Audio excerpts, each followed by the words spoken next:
ব্রাজিলের শৈল্পিক ফুটবল ফিরিয়ে এনেছে আনচেলত্তি। এবার ব্রাজিলের খেলা দেখে আনচেলত্তিকে নিয়ে যা বললেন রোনালদিনহো, তাই এই নিয়ে বিস্তারিত জানতে হলে ভিডিওটি না টেনে শেষ পর্যন্ত দেখতে থাকুন। আর আপনি যদি আমাদের চ্যানেলে নতুন হয়ে থাকেন তাহলে এখনই সাবস্ক্রাইব করে রাখুন। আর ইতিমধ্যে সাবস্ক্রাইব করে থাকলে আপনাকে অসংখ্য ধন্যবাদ। আনচেলত্তি ব্রাজিলের দায়িত্বে আসার পর থেকে একের পর এক আলোচনা সমালোচনা হতে থাকে। প্রথম ম্যাচ ইকুয়েডরের বিপক্ষে ড্র করার পর সেই আলোচনা আরও তুঙ্গে উঠে যায়। তবে সব সমালোচনার জবাব দেন প্যারাগুয়ের ম্যাচ জিতে। যে ব্রাজিলের বিশ্বকাপ খেলা নিয়েছিল শঙ্কা, সেই ব্রাজিলকে নিয়ে গেলেন বিশ্বকাপে। সেই সাথে ব্রাজিলের খেলোয়াড়দের খেলার ধরন দেখে খুশি সেই সমালোচকরাই। প্যারাগুয়ের বিপক্ষে ব্রাজিলের 1-0 গোলের জয় পেলেও ভক্তরা দেখেছে ব্রাজিলের সুন্দর ফুটবল।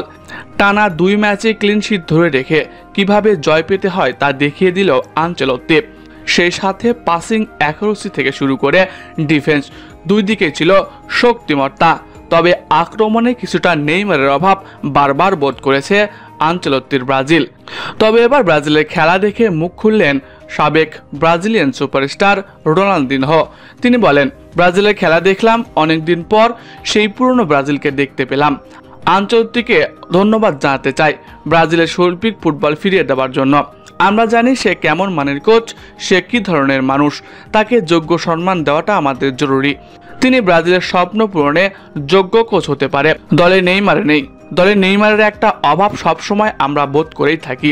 তাকে পেলে আনচেলত্তি ও নেইমার মিলে ভয়ঙ্কর এক ব্রাজিল দেখার অপেক্ষায় আমি। সেই সাথে বিশ্বকাপে ভিনি, নেইমার, রাফিনহা মিলে প্রতিপক্ষের বুকে কাঁপন ধরিয়ে বিশ্বকাপে ভালো কিছুর প্রত্যয় ব্যক্ত করেন এই ব্রাজিলিয়ান সাবেক সুপারস্টার।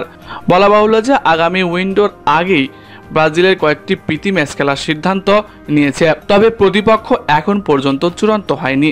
আর এই প্রীতি ম্যাচগুলোতেই নেইমারকে হলুদ জার্সিতে দেখার অপেক্ষায় আছে ব্রাজিল ভক্তরা। প্রিয় দর্শক, রোনালদিনহোর সাথে আপনি কি একমত? আনচেলত্তির হাত ধরে ব্রাজিল বিশ্বকাপ জিততে পারবে?